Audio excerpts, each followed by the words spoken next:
अस्सलाम वालेकुम दोस्तों, मैं औरंगज़ेब बेग अभी मौजूद हूँ फ़्रांस के शहर। और इस वीडियो में हम जिक्र करेंगे कि जो पाकिस्तानी हैं फ़्रांस में वो क्या काम करते हैं, कितने पैसे महीने के कमा लेते हैं, कितने यूरो कमाते हैं और वो पाकिस्तानी कितने पैसे बनते हैं।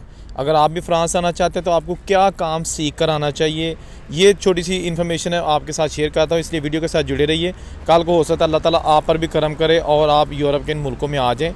लेकिन वो गलतियाँ जो लोग हमेशा करते हैं बाहर आने से पहले, कम से कम आप उन गलतियों से बच सकें, आप वो गलतियां ना करें, ताकि आप यूरोप में एक कामयाब इंसान बन सकें, अपने डॉक्यूमेंट्स भी बनवा सकें और यहाँ पर जॉब भी आसानी से ले सकें और कितने पैसे आप कमा सकते हैं। चलें वीडियो शुरू करते हैं।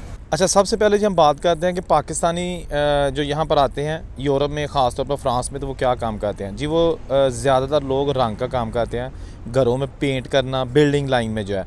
उसके साथ साथ फिर करते हैं जी टाइल पत्थर, जो फ़र्श बनते हैं घरों के अंदर, उसमें प्लास्टिक की शीट्स होती हैं, लकड़ी की शीट्स होती हैं, उसके साथ साथ वहाँ पर पत्थर जो है ना वो लगाए जाते हैं। ये काम भी बहुत ज़्यादा पाकिस्तानी यहाँ पे करते हैं और अल्हम्दुलिल्लाह बहुत अच्छे पैसे कमाते हैं। इसके साथ साथ बिजली का काम भी, वो भी कंस्ट्रक्शन में आ जाता है, बिल्डिंग लाइन में आ जाता है।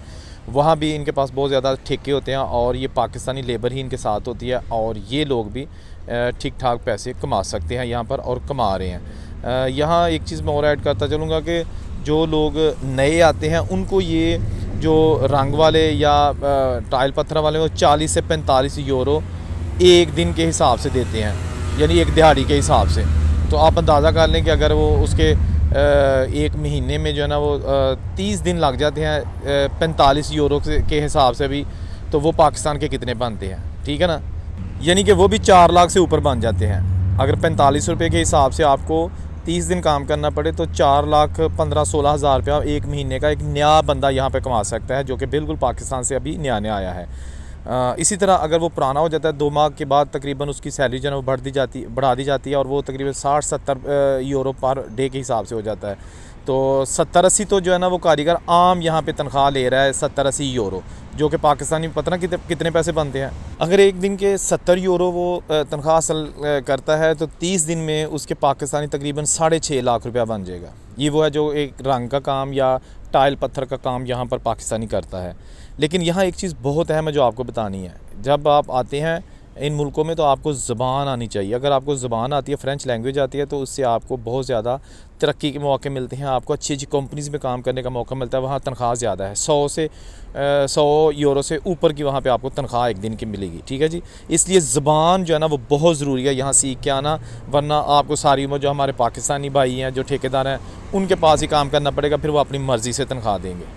बात की जाए यहाँ पर रहाइश की, तो जो यहाँ पाकिस्तानी लोग हैं वो शेयरिंग में रहते हैं। जो दोस्त हैं यहाँ पे हमारे भाई हैं, वो शेयरिंग में रहते हैं, घर ले लेते हैं। उसके बाद फिर वहाँ पर एक एक कमरे में 2-2 लड़के जो है ना वो, या एक एक अपने मतलब हैसियत के मुताबिक वो रहते हैं। और तकरीबन शेयरिंग में जो है ना वो 250 से 300 रुपया यूरो जो है ना वो ख़र्चा आ जाता है। उसमें रहाइश होती है, खाना पीना होता है, बिल शिल होते हैं। तो 300 अगर आप ज़हन में रखेंगे ना, ये वो है जो आपको इज्तिमाई सूरत में देना ही देना है, तो आपका एक महीना चल जाएगा। इसके अलावा जो आपने शॉपिंग करनी है या आपने एक्स्ट्रा खाना पीना, मोस्टली घरों में ये होता है कि जो रोटी चावल वगैरह खाने पीने की चीज़ें ना ज़रूरी, वो इकट्ठी होती हैं। बाकी अगर किसी ने फल खाना है या एक्स्ट्रा यशी करनी है तो वो अपनी अपनी है, वो शेयरिंग में नहीं आती। लिहाजा वो लोग यहाँ पर जो आते हैं वो कम से कम जो है ना वो शेयरिंग में रहते हैं। और कुछ लोग हैं जो सिर्फ घर की दाल रोटी जो भी बनती है, सालन बनता है, उसी पे गुजारा करते हैं। कुछ लोग ऐसे हैं जो बाहर से भी खाते हैं, वो पैसा थोड़ा ज़्यादा कमाते हैं, या वो खाने पीने के शौकीन होते हैं, आए रोज़ शॉपिंग भी करते हैं। ग्रॉसरीज़ हैं यहाँ पे, बड़ी अच्छी अच्छी चीज़ें यहाँ से मिल जाती हैं आपको, और इस तरह वो जो है आपस में शेयरिंग करते हैं।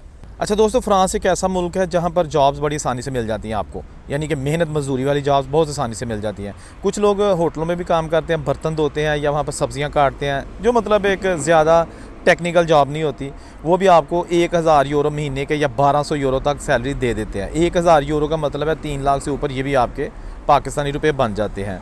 अगर आपको फ़्रेंच आती है, यानी मुतलका ज़बान आती है, तो ये आपको बहुत फ़ायदा देगी। इसलिए जब आप बाहर के मुल्क आने का सोचते हैं, आप इरादा करते हैं, मेहनत शुरू करते हैं पाकिस्तान में, तो कम से कम ज़बान को भी जो सीखने का अमल वो भी स्टार्ट कर दिया करें। छोटे छोटे कोर्सेज़ हैं 2 महीने 3 महीने के, उसमें आप कम से कम लाजमी जो है ना वो बेसिक अल्फाज जो है ना वो सीख आया करें, क्योंकि यहाँ पर अंग्रेज़ी कोई नहीं बोलता। यहाँ अगर फ़्रेंच को इंग्लिश आती भी है ना तो वो आपके साथ नहीं बोलेंगे, वो फ़्रेंच ही बोलेंगे। और उनकी कोशिश होगी कि आप भी हमारे मुल्क में आए हैं, हमसे बात करें तो सिर्फ फ़्रेंच में करें। तो जहाँ हम इतनी वीज़े के लिए, स्टेटमेंट के लिए दौड़े लगाते हैं, वहाँ कम से कम ज़ुबान के भी कोर्सेज़ जो है ना वो भी बहुत ज़रूरी हैं, वो भी करने चाहिए।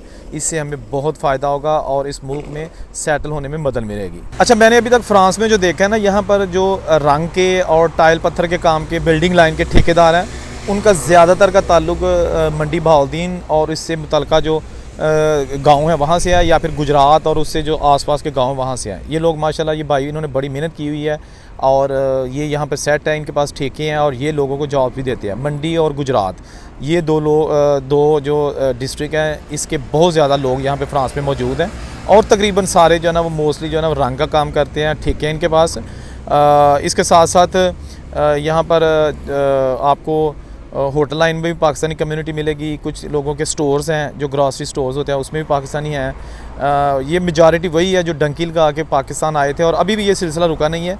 बड़ी मुश्किल के साथ जेलें काट के यूनान के रास्ते ये फिर मुख्तलिफ ममालिक से होते हुए फ़्रांस या इटली पहुँचे हैं। तो इन्होंने बड़ी मेहनत की है, यहाँ पर पहुँचने से पहले बड़ी मेहनत की है कि एक बंदा जो है ना डंकी लगा के आता है, किश्तियों में आता है, बहरी जहाज़ जो बहरी रास्ते की यानी कि समंदर के रास्ते, और फिर रास्ते में पकड़ा जाना, जेलों में जाना, कोई खाना पीना ना मिलना, उसके बाद फिर यहाँ आते हैं, फिर यहाँ मेहनत करते हैं और अच्छी बात है।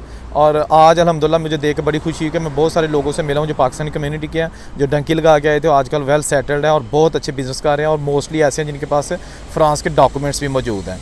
आप भी मेहनत कीजिए, आप लीगल वे से मेहनत कीजिए, ये नहीं कि डंकी लगा के आए, लीगल वे से मेहनत कीजिएगा और यकीनन आप अपने बच्चों का फ्यूचर सिक्योर कर सकते हैं। अच्छा दोस्तों, इस चैनल पे मैंने बहुत सारी छोटी छोटी और भरपूर मालूमाती वीडियोस जो है ना वो ऑलरेडी अपलोड की हुई हैं। अगर आपके पास टाइम हो तो आप कम अज़ कम मेरे चैनल का ज़रूर विज़िट कीजिएगा मिस्टर बे का, और वहाँ पर देखिएगा मुख्तलिफ मुल्कों की जो वीडियोज़ हैं जो कि आपके लिए फ़ायदेमंद हो सकती हैं। और अगर वो पसंद आए तो चैनल को सब्सक्राइब ज़रूर किया करें ताकि आपको जो यूरोपियन कंट्रीज़ हैं वहाँ की मुकम्मल अपडेट मिल सके और आप भी अपना फ्यूचर सिक्योर कर सकें। अल्लाह हाफिज़।